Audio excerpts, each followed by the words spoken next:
सोचो एक ऐसी गेम जहां जीत का मतलब है करोड़ों का इनाम और हार का मतलब सीधा मौत। आज की इस वीडियो में हम बात करने वाले हैं दुनिया की सबसे डेडली गेम स्क्विड गेम के बारे में। तो कहानी की शुरुआत में हमें एक आदमी सियोंग दिखाया जाता है और आज उसकी बेटी का बर्थडे था, इसलिए उसकी माँ उसे कुछ पैसे देती है ताकि वो अपनी बेटी के बर्थडे पर उसे कुछ गिफ्ट दे सके। लेकिन गिफ्ट देने के लिए वो पैसे बहुत कम थे, इसलिए उसके दिमाग में एक आइडिया आता है और वो अपनी माँ का एटीएम कार्ड चुरा लेता है। उसके बाद वो अपनी माँ के बैंक अकाउंट से सारे पैसे निकाल लेता है और पूरे पैसे सीधे एक गेम हॉर्स राइडिंग में लगाकर वो गेम खेलता है और वो इस गेम से पूरे 4 मिलियन वन जीत जाता है। अब जैसे ही वो गेम जीत कर बाहर खड़ा ही था कि तभी उसके पीछे बहुत सारे लोग पड़ जाते हैं, इसलिए सियोंग अपनी जान बचाकर वहाँ से भाग निकलता है। लेकिन जैसे तैसे करके वो उसे पकड़ लेते हैं। सियोंग ने बहुत सारे लोगों के पैसे उधार लिए हुए थे, इसलिए वो उससे अपना उधार लेने के लिए बहुत मारते हैं। इसी दौरान सियोंग उन्हें पैसे देने के लिए अपनी जेब चेक करता है तो उसकी जेब फटी हुई थी और उसकी जेब में 1 रुपया भी नहीं था। सियोंग को याद आता है कि जब वो इन लोगों से बचकर भाग रहा था तो वो एक लड़की से टकरा गया था जिसने उसकी जेब काट ली थी। यहाँ सियोंग के पास पैसे नहीं थे, इसलिए सियोंग कहता है कि मैं सब पैसे इसी महीने दे दूंगा। इसलिए वो लोग भी उससे एक कॉन्ट्रैक्ट पर साइन करवाते हैं कि अगर इस बार पैसे ना मिले तो उसे जिंदा मार दिया जाएगा। इसके बाद सियोंग सीधा अपनी बेटी को एक जगह ले आता है जहाँ वो दोनों खुशी से रात का खाना खा रहे होते हैं। खाना खाकर सियोंग अपनी बेटी को घर छोड़ देता है। छोड़ने के बाद वो सीधा ट्रेन स्टेशन पहुँचता है, लेकिन उसके आने से पहले ही वो ट्रेन वहाँ से चली जाती है, इसलिए वो वहाँ दूसरी ट्रेन के आने का इंतजार करता है कि तभी वहाँ एक अनजान आदमी उसके पास आकर बैठता है और उसे ढेर सारा पैसा दिखाकर कहता है कि तुम मेरे साथ एक गेम खेलो और अगर ये गेम तुम जीत गए तो मैं तुम्हें 1 लाख वन दूंगा। ये डील सुनकर सियोंग उसके साथ गेम खेलना शुरू कर देता है। यहाँ वो आदमी लगातार जीतता जाता है और वो सियोंग को बुरी तरह मारता जा रहा था, लेकिन आखिरकार सियोंग वो गेम जीत जाता है और उसे पूरे 1 लाख वन मिल जाते हैं। वो आदमी उसे एक कार्ड दिखाता है और कहता है कि अगर और पैसा जीतना चाहते हो तो इस कार्ड पर दिए हुए नंबर पर कॉल करना। रात सियोंग अपनी माँ के पास बैठा था और बहुत सारे पैसे देखकर उसकी माँ पूछती है कि इतने पैसे कहाँ से आए, तो वो उसे बताता है कि मैंने एक गेम खेली जिससे मैंने इतना पैसा जीता। इसी दौरान उसकी माँ बताती है कि अगले साल तुम्हारी बेटी अपने दूसरे बाप के साथ हमेशा के लिए यूएसए जा रही है और हमें यहाँ पता चलता है कि सियोंग की तलाक हो चुकी है। उसके पास पैसे न होने की वजह से उसकी बीवी ने उसे छोड़ दिया। उसकी माँ उसे बताती है कि अगर तुम कोर्ट में ये साबित कर दो कि तुम्हारे पास बहुत पैसे हैं तो तुम अपनी बेटी को अपने पास रख सकते हो। सियोंग भी हर हाल में अपनी बेटी को पास रखना चाहता था, लेकिन उसे पैसों की बहुत जरूरत थी, इसलिए वो उसी रात उस कार्ड पर दिए गए एक नंबर पर कॉल करता है। उसके बाद सियोंग के पास एक गाड़ी आकर रुकती है और जैसे ही वो उसके अंदर बैठता है तो गाड़ी के अंदर गैस छोड़कर उसे बेहोश कर दिया जाता है। जब सभी की आंख खुलती है तो वो एक बेस में होते हैं जहाँ पूरे 456 लोग थे और सभी का सूट एक जैसा था, मतलब कि सभी प्लेयर थे और सभी प्लेयर्स को 24 घंटे मॉनिटर किया जा रहा था। इस गेम का होस्ट एक आदमी था जो कि फ्रंट मैन था। उसके बाद सियोंग एक बूढ़े आदमी से मिलता है जो कि प्लेयर नंबर 1 था। उसे ब्रेन ट्यूमर बीमारी थी। वो उसे बताता है कि मेरे पास कुछ ही दिन है, इसलिए मैं अपनी जिंदगी का आखिरी समय यहाँ इस गेम को खेल कर गुजारना चाहता हूँ। इसी दौरान 2 प्लेयर आपस में लड़ रहे होते हैं, जिनमें एक लड़की साइब्योक थी और लड़का संग था। यहाँ संग उसे बुरी तरह मार रहा था कि तभी सियोंग उसे पहचान लेता है जिसने उसकी जेब काटी थी। सियोंग उसे जोर जोर से चिल्लाते हुए अपने पैसे वापस मांगता है, लेकिन इससे पहले कि वो उस लड़की से पैसे लेता वहाँ बहुत सारे गार्ड्स आ जाते हैं और सभी गार्ड्स के चेहरे अलग अलग शेप से ढके हुए थे। उनमें लीडर सभी प्लेयर्स को बताता है कि आपका इस गेम में वेलकम है और आपको यहाँ पर पूरी 6 गेम्स खेलनी होंगी और जो भी पूरी 6 गेम्स को जीतेगा उसे ढेर सारा पैसा दिया जाएगा। इसके बाद सभी प्लेयर्स से एक कॉन्ट्रैक्ट साइन करवाया जाता है जिसमें गेम के 3 रूल्स थे। पहला, कोई भी प्लेयर गेम के दौरान गेम को छोड़कर नहीं जा सकता। दूसरा, जो पार्टिसिपेंट गेम खेलने से इनकार करेगा उसे एलिमिनेट कर दिया जाएगा। तीसरा, अगर मेजॉरिटी पार्टिसिपेंट्स खेलने से इनकार कर दें तो गेम रोका जा सकता है। इसके बाद सभी प्लेयर को अपनी पहली गेम खेलने के लिए गेम हॉल में ले जाया जाता है। गेम हॉल में पहुंचते ही सियोंग अपने क्लास फेलो से मिलता है जिसका नाम संगवू था। सियोंग उसे यहाँ देखकर अपने होश ही खो बैठता है। सियोंग उससे पूछता है कि तुम तो बिजनेस के लिए बाहर गए थे तो यहाँ क्यों आना पड़ा, लेकिन संगवू उसे कुछ भी नहीं बताता और चला जाता है। यहाँ पहली गेम में एक बहुत बड़ी डॉल दिखाई जाती है। ये गेम काफी सिंपल थी कि जब भी डॉल गाना गाएगी तो सभी प्लेयर्स को फिनिश लाइन तक बढ़ना होगा और जैसे ही डॉल गाना गाना बंद करेगी तो सभी प्लेयर्स को अपनी जगह पर रुक जाना है और अगर कोई अपनी जगह से जरा भी हिल गया तो उसे एलिमिनेट कर दिया जाएगा। गेम खेलने से पहले सबको ये बच्चों का खेल लग रहा था, लेकिन जब गेम शुरू हुई और एक लड़का अपनी जगह से हिला तो उसे वहीं पर गोली से मार दिया गया और यही इस गेम का रूल था, मतलब कि अगर जो भी हिल गया उसे मार दिया जाएगा। यह देखकर सब लोग वहाँ से इधर उधर भागने लगते हैं और सभी प्लेयर्स को एक एक करके शूट किया जा रहा था, इसलिए बाकी प्लेयर्स जैसे तैसे करके फिनिश लाइन तक पहुंच जाते हैं। इसके बाद मरे हुए सभी प्लेयर्स की बॉडीज वहां से हटा दी जाती हैं। उसी दिन गेम लीडर आकर सभी को बताता है कि 456 प्लेयर्स में से पूरे 201 प्लेयर्स बच पाए हैं, बाकी सभी प्लेयर्स गेम से एलिमिनेट कर दिए गए हैं। ये सुनकर सभी के दिल में खौफ और डर बढ़ जाता है। इसलिए वहाँ सभी प्लेयर्स उनसे हाथ जोड़कर कहते हैं कि हमें ये गेम नहीं खेलनी। तभी सांग वू वहाँ आकर कहता है कि अगर मेजॉरिटी प्लेयर्स चाहें तो इस गेम को बंद किया जा सकता है। इसलिए गेम लीडर सभी प्लेयर्स से वोटिंग कराने के लिए मान जाता है। लेकिन इससे पहले वो वोटिंग करते वहाँ उन्हें बहुत सारा पैसा दिखाया जाता है और ये पूरे 45 बिलियन वन थे। ये देखकर सबके होश ही उड़ जाते हैं। लेकिन अब ये सारा पैसा जो प्लेयर एलिमिनेट हुए हैं उनकी फैमिली को दिया जाएगा। इसके बाद गेम लीडर सभी प्लेयर्स से वोटिंग कराता है और सभी प्लेयर्स एक एक करके अपना वोट दे देते हैं और ज्यादा प्लेयर्स ने गेम न खेलने का फैसला किया। इसीलिए वो गेम वहीं पर रोक दिया गया और गेम लीडर उनसे कहता है कि अगर ये गेम आप दोबारा खेलना चाहते हैं तो आप इसे दोबारा ज्वाइन कर सकते हैं। इसके बाद सभी प्लेयर्स को वापस उनके घर छोड़ दिया जाता है। अगले दिन सियोंग सीधा पुलिस स्टेशन जाता है और वो पुलिस को उस गेम के बारे में सब कुछ बताता है कि उस जगह पर सभी लोगों की जान से खेला जा रहा है। लेकिन पुलिस को उसकी एक भी बात पर यकीन नहीं आता और वो उसे आगे से पागल बोलते हैं कि भला कौन ऐसा गेम खेलेगा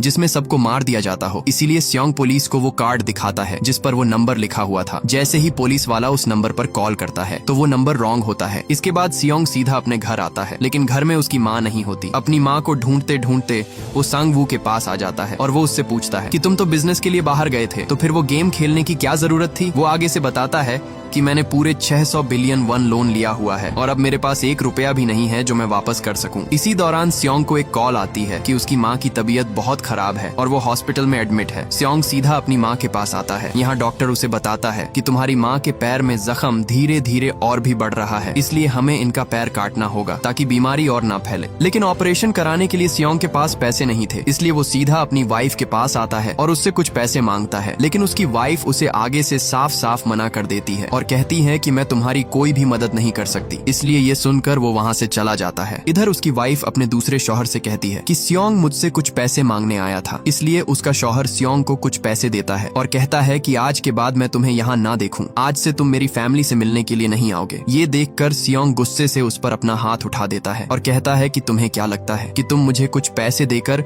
मुझसे मेरी फैमिली छीन लोगे। अब सियोंग उदास होकर अपने घर वापस आ रहा होता है कि तभी उसके घर में एक पुलिस ऑफिसर आता है और वो उससे उस गेम के बारे में पूछता है। दरअसल उस पुलिस ऑफिसर का भाई भी था और उसके घर जाने पर उसका भाई उसे नहीं मिला, लेकिन उसे वहाँ वही कार्ड मिलता है जिससे लोगों को उस गेम में इनवाइट किया जाता है। पुलिस ऑफिसर उसे बताता है कि मैं तुम्हारे पास इसलिए आया हूँ क्योंकि उस दिन तुम पुलिस स्टेशन पर आए थे और इसी गेम के बारे में तुमने रिपोर्ट करवाई थी और अब मुझे शक हो गया है कि मेरा भाई भी इसी गेम में गया हुआ है, इसलिए तुम मुझे वो जगह बताओ जहाँ ये गेम खेला जाता है। लेकिन सियोंग उसे साफ साफ मना कर देता है और कहता है कि मुझे इस गेम के बारे में कुछ भी नहीं पता। सियोंग जैसे ही अपने घर के दरवाजे पर पहुंचता है तो उसे वही कार्ड मिलता है, इसलिए अब उसके इस गेम को खेलने के अलावा कोई चारा नहीं था जिससे वो कुछ पैसों से अपनी माँ का इलाज करा सके। इसलिए वो गेम को दोबारा ज्वाइन करने का फैसला करता है और सभी प्लेयर्स को एक एक करके वहाँ से ले जाया जाता है। लेकिन इस बार वो पुलिस ऑफिसर भी सभी गाड़ियों का पीछा करते हुए उनके पीछे पीछे आ रहा था और सभी गाड़ियां उस शिप पर जा रही थीं। यहाँ वो पुलिस ऑफिसर भी एक गाड़ी के नीचे छुप जाता है। अब सभी गार्ड सीधा उस शिप तक पहुंच जाते हैं और यहाँ वो पुलिस ऑफिसर मौके का फायदा उठाकर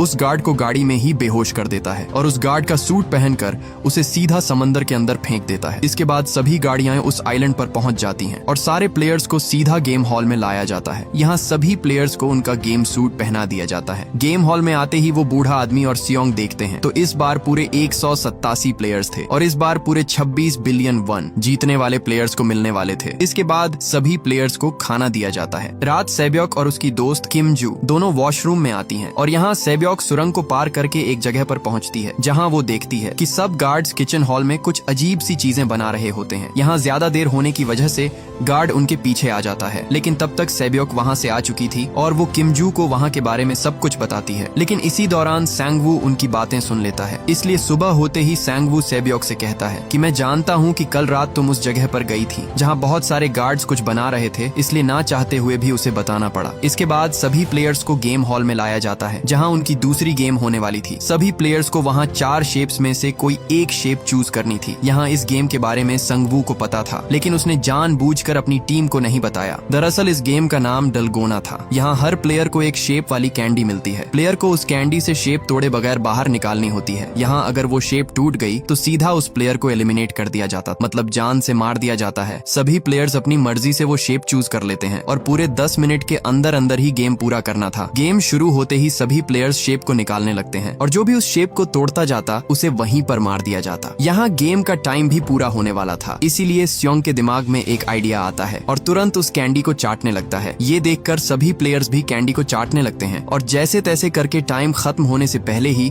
स्योंग कैंडी से उस शेप को बाहर निकाल लेता है। इसलिए यहाँ वो एलिमिनेट होने से बच जाता है और वो इस गेम को भी जीत जाता है। इसके बाद सभी प्लेयर्स को वापस मेन हॉल में लाया जाता है जहाँ अब 108 प्लेयर्स ही रह गए थे। बाकी 79 प्लेयर्स अपनी जान गंवा बैठे थे और जो प्लेयर्स मारे गए उनका इनाम भी टोटल करके पूरे 34 बिलियन वन बन गए थे। ये देखकर सभी प्लेयर्स के होश ही उड़ जाते हैं। अगली सुबह सभी प्लेयर्स को नाश्ता दिया जाता है, लेकिन यहाँ नाश्ता लेते समय संग और उसकी टीम ने 2 बार नाश्ता ले लिया, जिससे बाकी 4 प्लेयर्स को खाना नहीं मिला। इसलिए वहाँ वो प्लेयर सीधा संग पर हमला कर देता है, लेकिन संग भी आगे से उसे बुरी तरह पीट डालता है, जिससे वो प्लेयर वहीं पर मारा जाता है। इसलिए उस प्लेयर को भी एलिमिनेट कर दिया गया और अब पूरे 107 प्लेयर्स बाकी बच गए। इधर हमें एक प्लेयर दिखाया जाता है जो डॉक्टर था और वो सब मरने वाले प्लेयर्स की बॉडी पार्ट्स को निकालकर अलग अलग कंट्रीज में बेचता था और इस काम का फ्रंटमैन को जरा भी पता नहीं था। दरअसल कंट्रोल रूम में इनका एक आदमी था जो इन सबसे मिला हुआ था और जो भी प्लेयर मारा जाता वो उसे सीधा एक सीक्रेट जगह ले आते जहाँ वो डॉक्टर उनके बॉडी के पार्ट्स को निकाल देता था। इसलिए फ्रंटमैन को इसके बारे में भनक भी नहीं थी, क्योंकि सभी प्लेयर्स की रिकॉर्ड हुई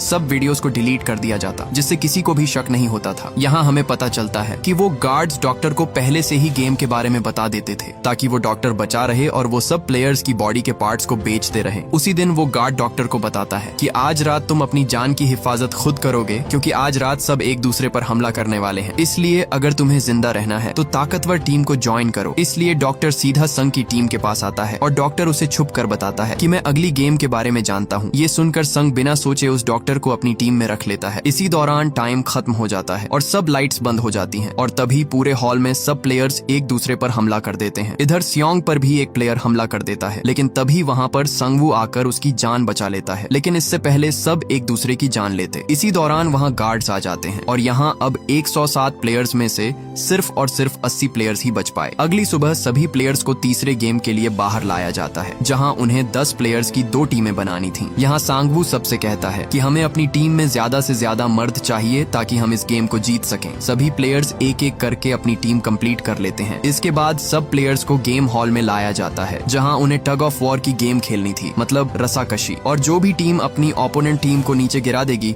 वही टीम गेम जीतेगी। पहले राउंड में संग की टीम के सामने किम की टीम आती है। इसी दौरान फायर के होते ही गेम स्टार्ट हो जाती है। यहाँ दोनों टीमें एक दूसरे को नीचे गिराने की पूरी कोशिश कर रही थी, लेकिन तभी संग की टीम अपनी पूरी जान लगाकर किम की टीम को नीचे गिरा देती है और यहाँ किम की टीम एलिमिनेट हो जाती है। इसके बाद बारी आती है स्योंग की टीम की और उसके सामने वाली टीम गोंग की थी। दोनों टीमों को टग ऑफ वॉर के लिए लाया जाता है। यहाँ वो बूढ़ा आदमी यानी प्लेयर नंबर 1 कहता है कि परेशान होने की कोई जरूरत नहीं, क्योंकि मैंने अपनी जवानी में ये गेम बहुत खेली है, इसलिए हम ये गेम आसानी से जीत सकते हैं अगर हम अपना दिमाग यूज करें। अब दोनों टीमें आमने सामने तैयार खड़ी थीं। इसके बाद फायर होते ही गेम स्टार्ट हो जाती है। वो बूढ़ा आदमी बताता है कि सब एक साथ 3 कदम आगे बढ़ो। जैसे ही वो सब आगे बढ़े तभी उनकी ओपोनेंट टीम नीचे गिर जाती है। इसी का फायदा उठाकर स्योंग की टीम अपनी पूरी जान लगाकर उन्हें नीचे गिरा देती है और आखिरकार ये गेम भी वो जीत जाते हैं। इसके बाद सभी एलिमिनेट हुए प्लेयर्स को उसी जगह लाया जाता है जहां वो डॉक्टर सभी प्लेयर्स के बॉडी पार्ट्स निकाल रहा होता है। तभी बात करते करते वो एक आदमी की बात करते हैं जिसकी बॉडी में सिर्फ एक ही किडनी थी और उन्होंने उस आदमी को जान से मार डाला क्योंकि उसके बॉडी पार्ट्स निकालते समय वो ज़ॉम्बी की तरह जिंदा हो गया था। ये सुनकर गार्ड नंबर 29 जो वही पुलिस ऑफिसर था उसे शक होता है कि ये उसके भाई की बात कर रहे हैं, इसलिए वो उनसे पूछता है कि वो कौन था जिसकी एक किडनी थी, लेकिन आगे से उन्होंने उसे कुछ भी नहीं बताया। इसके बाद वो दोनों गार्ड बॉडी पार्ट्स डिलीवर करने के लिए निकल पड़ते हैं। जाते जाते वो पुलिस ऑफिसर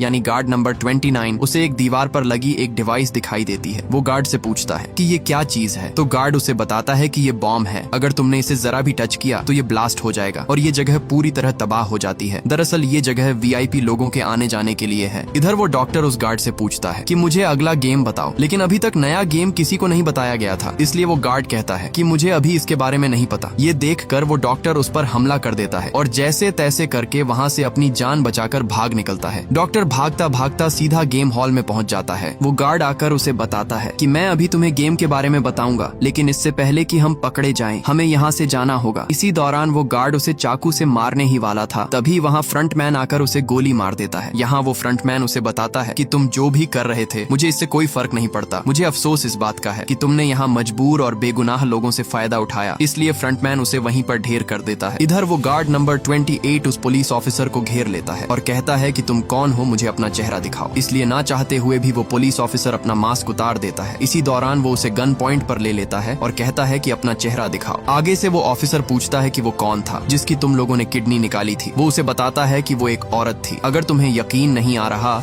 तो तुम फ्रंटमैन के कमरे में जाकर सभी की इन्फॉर्मेशन ले सकते हो, वहाँ तुम्हें हर प्लेयर के डॉक्यूमेंट्स मिल जाएंगे। ये सब पूछकर वो पुलिस ऑफिसर उसे वहीं पर गोली मार डालता है। इसके बाद वो पुलिस ऑफिसर सीधा फ्रंटमैन के कमरे तक पहुंच जाता है। पहुंचते ही वो वहाँ सभी प्लेयर्स की बहुत सारी फाइल्स को देखता है और इसी दौरान उसे उसके भाई की फाइल भी मिल जाती है, जहाँ उसके भाई का नंबर 132 था। मतलब वो भी एक प्लेयर था और उसने भी ये गेम खेली थी। इससे पहले वो और रिकॉर्ड चेक करता तभी वो फ्रंटमैन आ जाता है। ये देखकर वो तुरंत छुप जाता है। यहाँ फ्रंटमैन किसी के आने की बात कर रहा था जो कि यहाँ फाइनल गेम देखने आने वाले थे। ये वही VIP लोग थे जिसकी बात गार्ड नंबर 28 कर रहा था। इसके बाद सभी प्लेयर्स को चौथे गेम के लिए बुलाया जाता है। यहाँ इस गेम में सभी प्लेयर्स को अपने लिए पार्टनर सेलेक्ट करना था, मतलब 2 लोगों की टीम बनानी थी। सभी प्लेयर्स जैसे तैसे करके अपनी टीम बना लेते हैं, लेकिन आखिर में वही बूढ़ा आदमी ही बचा था जिसे अभी तक पार्टनर नहीं मिला। लेकिन तभी वहाँ सियोंग आकर उसे अपना पार्टनर बना लेता है। इसके बाद सभी प्लेयर्स को एक थैली दी जाती है जिसमें पूरे 10 मार्बल्स यानी कंचे होते हैं। गेम के स्टार्ट होते ही संग और उसका पार्टनर दोनों एक दूसरे से मार्बल्स जीतने लगते हैं। दरअसल गेम का रूल ये था कि हर प्लेयर को अपने पार्टनर से उसके सारे कंचे जीतने थे। इधर सियोंग का पार्टनर वो बूढ़ा आदमी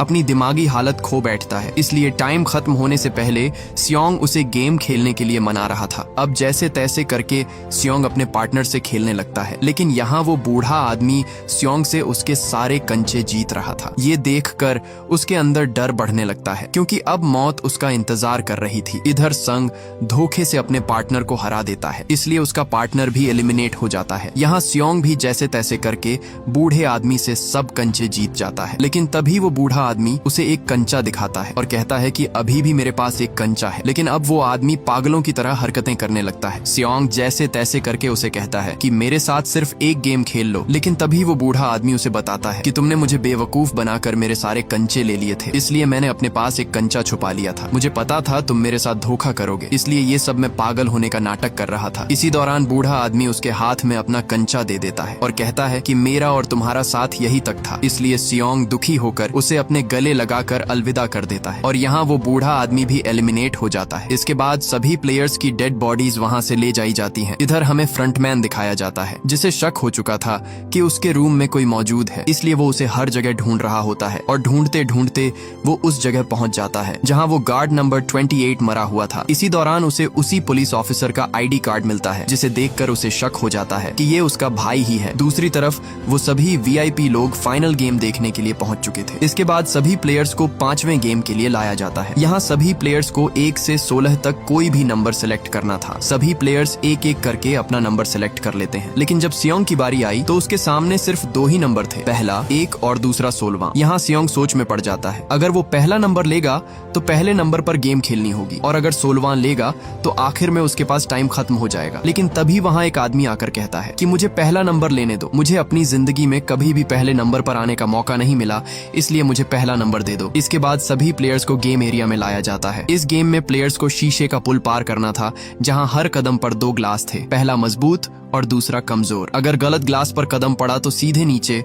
और फिर जिंदगी का खेल खत्म। गेम टाइम स्टार्ट होते ही पहला प्लेयर आगे बढ़ता है और बढ़ते ही वो सीधा नीचे जा गिरता है और यहाँ एक एक करके सभी प्लेयर्स एलिमिनेट होते जा रहे थे। तभी संग आगे जाने ही वाला था। इसी दौरान वही लड़की किम जू उसे कहती है कि आज वो दिन आ गया जिस दिन हमने साथ मरने का फैसला किया था। तभी वो लड़की उसे पकड़कर सीधा नीचे कूद जाती है, जिससे दोनों वहीं पर मारे जाते हैं। इधर वो पुलिस ऑफिसर भी गेम हॉल में घुस चुका था, लेकिन तभी वहाँ एक VIP मेंबर को उस पर शक हो जाता है। वो उसे मास्क उतारने के लिए कहता है, लेकिन वो पुलिस वाला उसे बताता है कि मैं अपना मास्क यहाँ नहीं उतार सकता। इसलिए वो दोनों एक रूम में चले जाते हैं। यहाँ आते ही वो पुलिस ऑफिसर उसे गन पॉइंट पर ले लेता है और उससे गेम के बारे में पूछकर उसे वहीं पर बेहोश कर देता है। लेकिन उस वीआईपी के बेहोश होते ही फ्रंटमैन को पता चल जाता है इधर गेम खत्म होने में सिर्फ 1 ही मिनट बचा था। इसीलिए वहाँ एक प्लेयर उस ग्लास पर एक कंचा फेंकता है, लेकिन फिर भी उन्हें पता नहीं चल पाया। इसीलिए टाइम ना होने की वजह से सांगवू उस आदमी को धक्का देकर उसे नीचे गिरा देता है और यहाँ वो तीनों तुरंत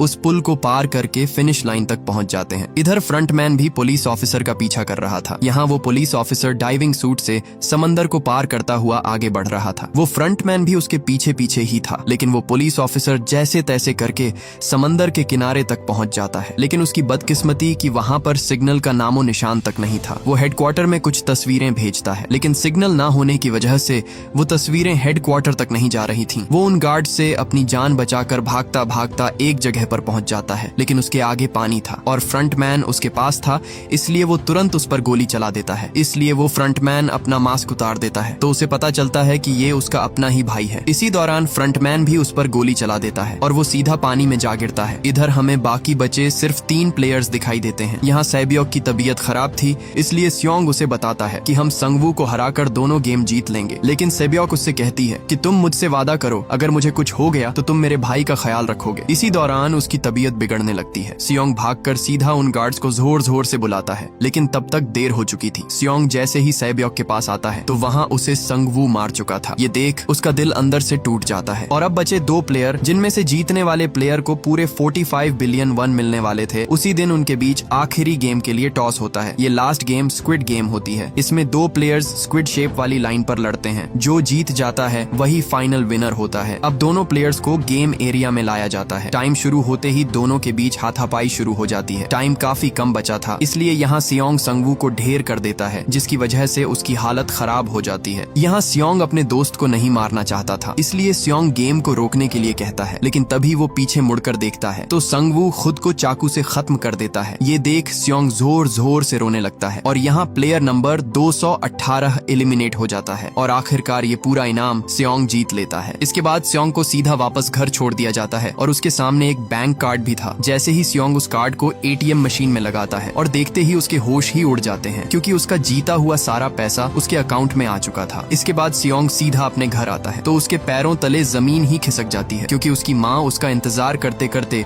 इस दुनिया से चल बसी थी। इसके बाद सीन कट होता है और हमें पूरे 1 साल के बाद दिखाया जाता है, जहाँ सियोंग एक समंदर के किनारे बैठा था। उसकी हालत अब बहुत बिगड़ चुकी थी, क्योंकि अब वो इस दुनिया में बिल्कुल अकेला था। यहाँ तक कि उसने 46 बिलियन वन में से 1 रुपया भी इस्तेमाल नहीं किया, क्योंकि वो सारा पैसा बेकसूर जानों का था। इसी दौरान वहाँ उसे एक औरत फूल लेने को कहती है। जैसे ही सियोंग उस फूल को लेता है तो उस पर एक कार्ड था जो कि उसी स्क्विड गेम का था और उस पर एक लोकेशन भी दी गई थी। सियोंग जैसे तैसे करके उस लोकेशन पर पहुंच जाता है और पहुंचते ही वो देखता है तो उसे वही बूढ़ा आदमी यानी प्लेयर नंबर 1 दिखाई देता है। वो उसे कहता है कि उम्मीद करता हूँ कि तुमने इस गेम को खूब एंजॉय किया होगा। वो उसे बताता है कि मैं ही इस गेम का लीडर था। दरअसल मेरी जिंदगी में कोई भी नहीं था, मैं अकेला ही इस दुनिया में रह गया था, इसलिए ये गेम मैंने शुरू करवाया था और मैं अपने टीम मेंबर से मिलकर ये गेम खेल रहा था और इसलिए मेरा नंबर प्लेयर 1 था, ताकि मैं भी गेम में एंजॉय कर सकूं। ये सब कहकर वहीं पर उस आदमी की मौत हो जाती है। इसके बाद सियोंग सीधा सैबियोक के भाई के पास जाता है। वो उसे लेकर संगवू की माँ के हवाले कर देता है और कहता है कि अब से ये आपका बेटा है, इसकी हिफाजत करना। सियोंग उसे एक बैग भी देता है, जिसे खोलते ही संगवू की माँ के होश उड़ जाते हैं, क्योंकि वो बैग पूरा पैसों से भरा था। इसके बाद सियोंग दोबारा अपनी बेटी से मिलने के लिए यूएसए जा रहा था, लेकिन इसी दौरान उसे वही आदमी दिखाई देता है जिसने उसे गेम कार्ड दिया था। वो आदमी वहाँ उसी गेम का कार्ड लोगों को दे रहा था। सियोंग उसे पकड़ने के लिए उसके पीछे भागता है, लेकिन वो मौके पर ही वहाँ से भाग जाता है। फिर सियोंग उस आदमी से वो गेम कार्ड ले लेता है और दोबारा से उसी नंबर पर कॉल करता है। आगे से उसे फ्रंटमैन बताता है कि दोबारा गेम खेलने के लिए प्लेन में बैठ जाओ। और इसी के साथ ये मूवी यहीं पर एंड हो जाती है। अगर आपको इसका सीजन 2 चाहिए तो कमेंट बॉक्स में सीजन 2 जरूर लिखिएगा।